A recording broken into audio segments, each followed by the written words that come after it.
Innal hamdalillah nahmaduhu wa nasta'inuhu wa nastaghfiruh wa na'udzu billahi min shururi anfusina wa min sayyiati a'malina may yahdihillahu fala mudilla lahu wa man yudlil fala hadiya lahu asyhadu an la ilaha illallah wahdahu la syarika lahu wa asyhadu anna muhammadan abduhu wa rasuluh. Allahumma salli ala Muhammad wa ala alihi wa ashabihi ajma'in, amma ba'du. Alhamdulillah, segala puji syukur kita haturkan kepada Allah Subhanahu wa ta'ala atas segenap nikmatnya. Utamanya pada kesempatan ini kita masih bisa melaksanakan salat tarawih dan salat isya berjamaah. Di siang harinya kita juga diberikan nikmat dan kekuatan untuk bisa menjalankan siam Ramadan. Mudah-mudahan segala upaya kita untuk taqarrub kepada Allah diterima oleh Allah Subhanahu wa ta'ala. Amin. Salat salam teruntuk junjungan kita Nabi kita Muhammad sallallahu alaihi wasallam. Kami diberi materi dengan judul pertanyaan. Kapan pertolongan Allah itu? Kapan pertolongan Allah itu? Dijawab oleh Al-Quran dalam surat Qasas ya, ayat 110. Hatta idza tay'asar rusulu wa dhannu annahum qad kudzibu ja'ahum nasruna fanunji man nasya. Sehingga ketika para rasul itu merasa hampir putus asa, ya, putus asa itu kan dilarang dalam urusan dunia, jelas dilarang. Tapi rasul tentu jauh dari urusan itu dalam berputus asa, melainkan mereka berputus asa terhadap dakwah, ya, urusan akhirat. Wa dhannu annahum qad kudzibu, dan mereka yakin bahwa mereka telah didustakan. Jadi dakwahnya telah didustakan. Ja'ahum nasruna, maka datanglah pertolongan kami. Seperti kisah Nabi Musa dengan Fir'aun. Sudah puncaknya bahwa Fir'aun mendustakan itu tidak hanya sekedar engkau bohong, engkau sakhirun kadzab, tapi sudah ada upaya yang struktur untuk membunuh Nabi Musa dan para pengikutnya. Maka datanglah pertolongan Allah Ta'ala untuk menolong hambanya. Jadi pertanyaannya, kapan pertolongan Allah? Ketika, ya, puncak kesulitan itulah datang pertolongan Allah Subhanahu wa ta'ala. Termasuk berlaku itu pada kita. Wa nujjiya man nasa, dan kami akan menyelamatkan orang yang dikehendakinya. Nah, bisa dipahami Pak ya? Contoh lagi, ketika firman Allah turun, idza jaa nasrullahi wal fath, apabila telah datang pertolongan Allah dan kemenangan. Firmannya sudah turun, tapi kemenangannya itu belum muncul, ya, diberitahu dulu oleh Allah Ta'ala. Perspektifnya para sahabat itu secara umum gembira karena akan datang pertolongan Allah, kecuali orang-orang yang memahami dengan sangat dalam seperti Ibnu Abbas dan orang-orang yang mengerti. Mereka malah sedih kalau pertolongan Allah datang, maka Rasul akan wafat karena tugasnya sudah selesai. Kapan pertolongan Fathul Makkah itu datang? Ketika berbagai macam ujian, perang demi perang, kesulitan demi kesulitan dialami Rasul, maka Allah akan memberikan hadiah, yaitu pertolongan, termasuk kita semua. Bahkan dalam satu riwayat hadis dikatakan, idza ahabballahu qauman ibtalahum, apabila Allah mencintai satu kaum, Allah akan uji kaum itu, ya. Maka ujian itu sebenarnya sebagai langkah Allah untuk menyaring iman kita, memurnikan keyakinan kita. Mana yang sabar, mana yang tidak, mana yang bersungguh-sungguh, mana yang tidak, mana yang emas, mana yang perak. Itu adalah salah satu cara Allah untuk menguji itu. Baru inna ma'al usri yusra. Dan pertolongannya itu lebih banyak daripada kesulitannya. Saya contohkan ya bapak-bapak ini, ibu-ibu. Kalau ada orang kena penyakit jantung, itu obatnya banyak alternatifnya. Penyakitnya kan satu, diabetes mellitus. Obatnya banyak. Penyakitnya yaitu. Itu berarti memang yusran itu bentuk nakirah, bahwa pertolongan Allah itu pasti akan datang. Cuma perlu kesabaran. Ya penjelas ya. Terus juga ketika Nabi SAW ditolong oleh Allah di Gua Sur ketika hijrah bersama Abu Bakar, pertolongannya berupa keselamatan, tidak dibunuh oleh orang kafir. Itu melalui apa? Kesulitan-kesulitan dulu sampai menginap di gua, baru datang. Ya, karepe wong awam niku kan jaluk mudun, nggak gitu. Allah tidak seperti itu. Sudah jelas ayatnya. Kemudian dalam surat Al-Baqarah 214, Am hasibtum an tadkhulul jannah. Apakah kalian menyangka akan masuk surga? Apa gampang mlebu swarga? Ngoten gampang. Apa mudah masuk surga? Walamma ya'tikum masalul ladzina khalau min qablikum, padahal belum datang perumpamaan yang terjadi pada orang-orang yang dahulu sebelum kalian.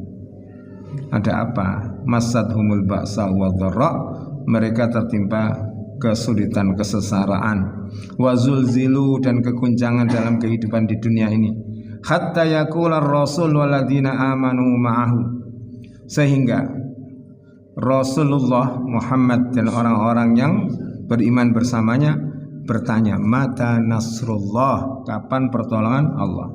Ketika ayat ini datang, Rasulullah menceritakan kaum-kaum dahulu yang beriman, diletakkan gergaji di tengah kepalanya, lalu digergaji. Mereka tetap beriman, disisiri. Waktu itu para sahabat itu datang kepada Rasulullah di naungan Ka'bah, ada cahaya matahari, beliau berlindung, lalu bertanya, ya Rasulullah, kapan sih pertolongan Allah? Ini bukan keputusasaan, ini sesuatu yang wajar. Manusia kalau mengalami kesulitan pasti berharap pertolongan Allah. Itu menunjukkan keimanan yang besar, karena harapannya hanya kepada Allah, tidak lari kepada selain Allah. Paham gimana? Makanya orang itu ada yang kena ujian, larinya kemana? Ke makhluk, dukun atau yang lain. Padahal Allah menyatakan fafirru ilallah, larilah kalian kepada Allah. Para sahabat bertanya, mata nasrullah, kapan pertolongan Allah itu? Dijawab oleh Al-Quran, oleh Allah Ta'ala, ala inna nasrullahi qarib, ketahuilah pertolongan Allah itu dekat. Oleh karena itu ketika Allah menguji seseorang dengan ujian, itu mesti ada batasnya. Tidak ada kesulitan yang abadi, demikian pula tidak ada kebahagiaan yang abadi. Pasti ada. Nah, kata sampean poso mesti ono riyoyone. Gitu. Sakit pasti ada kesembuhannya. Kalau mati, hiburan bagi seorang mukmin kalau mati itu dengan pahala yang melimpah ruah. Sebab sakit itu, kalau jenengan baca hadis-hadis tentang keutamaan orang yang diuji sakit dan sabar, lu banyak orang yang minta sakit Pak Asin ini, kok ruh ganjaran. Cuma yang menungso gak seneng, sama dengan diiming-iming ganjaran lu yapi timbang dunya dan isine yo gak teko. Polane orang itu disifati oleh Al-Quran yuhibbunal ajilah. Mereka menyukai yang kontan, yang segera, yang dunia ini Pak seneng. Makanya masih bayarin gak sepiro, nek jelas budak. Nah akhirat kan meni-meni, makanya aras. Betul Pak ya? Ya, makanya kemudian dibalen-belani sampai ngapunten nih, kasihan sekali. Ada orang ngemis manusia silver loh, maghrib belum pakai baju Pak. Ini tadi di Wonoayu. Apa yang dicari ya? Hanya sekedar makan tok, sulitnya luar biasa. Terus tidak beribadah kepada Allah. Kerugian ya. Mudah-mudahan tobat orangnya ya. Makanya Allah berfirman dalam sebuah hadis, ya, Rasulullah bersabda, ajiba rabbuka min kunuti ibadi. Kunut pakai tok ya. Kalau pakai ta ya kunut. Tuhanmu merasa heran dengan keputusasaan hamba-hambanya. Ya. Wa qurba, ya. Wa qurba ghaisihi, sesungguhnya telah dekat pertolongannya. Fayangduru ilaihim qanitin, ternyata Allah melihat mereka itu putus asa. Fayadhallu yadhak, maka kemudian Allah tertawa. Ya'lamu anna farjahum qarib, karena Allah mengetahui bahwa kemudahan yang dijanjikan kepada mereka sudah dekat. Katakanlah orang berjalan sudah 100 kilo katakanlah ya, diuji. Dia sudah berjalan 80 kilo, 85, 90. Sudah dekat, putus asa. Wis gak ndonga, ket bayan pancet ae. Misalkan begitu ya. Maka itu Allah tertawa melihat hamba yang seperti itu. Allah menjanjikan bahwa pertolongannya itu dekat, pasti ada. Makanya jenengan saya tidak boleh putus asa untuk berharap dan berdoa kepada Allah Ta'ala. Sekalipun mungkin doa kita tidak diberikan di sini, tapi janji Allah pasti diberi. Ud'uni astajib lakum. Boleh jadi ditahan, diberikan nanti di sisi Allah Ta'ala. Boleh jadi tidak diberi sesuatu yang kita minta, tapi Allah menghindarkan sesuatu musibah yang besar dalam kehidupan kita. Makanya kalau orang putus asa, itu Allah Ta'ala sangat murka. Na'udzubillah min dzalik. Ya, seperti Nabi Zakaria, itu kan tidak punya anak, sudah tua, istrinya mandul, tetap berdoa. Ya, dalam surat Maryam, ya, beliau mengatakan, wahai Tuhanku, ya, Rabbi wa hanal azmu minni wasta'ala ar-ra'su syaiba, kan gitu ya. Wahai Tuhanku, sesungguhnya tulang-tulangku telah rapuh dan rambutku telah beruban. Walam akum bidu'aika Rabbi syaqiyya. Ya Allah, saya tidak pernah akan putus asa untuk memohon kepada Engkau. Ya. Jadi seperti itulah sikap seorang mukmin. Kapan? Itu keputusan Allah. Yang jelas Allah mengatakan dekat. Dekat itu bisa, nur kita jauh, nur Allah itu dekat, bisa 2, 3, 4 tahun dan seterusnya ya. Yang jelas di puncak kesulitan, di waktu himpitan yang sangat keras, itu akan datang. Seringkali begitu, seperti Nabi Muhammad SAW ya, mengalami itu kan, ketika beliau mau hijrah ke Madinah, ditolong oleh Allah Subhanahu Wa Taala, ditidurkanlah orang-orang kafir itu yang mau membunuhnya. Lalu Nabi lewat aja, ya, sambil menaburkan pasir. Dalam satu kisahnya beliau membaca waja'alna min baini aydihim sadda wa min khalfihim sadda dan seterusnya, surat Yasin itu. Kemudian juga pertolongan yang diberikan oleh Allah kepada Nabi Musa yang sering jenengan baca di Al-Quran. Kisah yang paling banyak adalah kisah Nabi Musa. Kemudian hiburan yang menggembirakan kepada Nabi Ibrahim atas ujian-ujian Allah. Ketika anaknya sudah dibaringkan mau disembelih, di puncak kesabaran dan kepasrahan itu Allah ganti kegembiraan diganti dengan domba yang besar dan gemuk. Ini contoh-contoh. Maka jawabannya sudah terjawab dengan Al-Quran ya. Jadi sudah terjawab ya. Yang pertama kesimpulannya, ketika di puncak kesulitan. Yang kedua, setelah perjuangan yang sangat panjang dan melelahkan dan hampir putus asa, maka disitulah seringkali pertolongan Allah datang. Bukan saat jenengan leha-leha, uangnya banyak, lalu berdoa. Itu agaknya kita perlu cari ayat gitu, ya.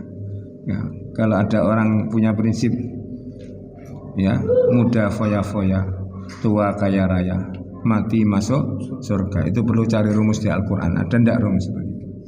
Ya, kalau nggak ada ya berarti jangan dilakukan. Saya kira ini yang bisa kami sampaikan. Mudah-mudahan bisa membuka wawasan kita tentang masalah Nasrullah ini, dan kita yakin bahwa Allah pasti menolong kita.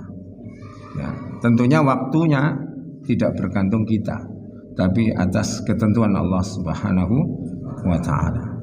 Dan seorang hamba tidak pernah boleh untuk berputus asa dan selalu memohon pertolongan Allah Subhanahu wa taala sebagai wujud iman, tawakal dan harapan yang besar atas pertolongan dari Allah Subhanahu wa taala. Kiranya ini yang bisa kami sampaikan. Wabillahi taufiq wal hidayah. Wassalamualaikum warahmatullahi wabarakatuh.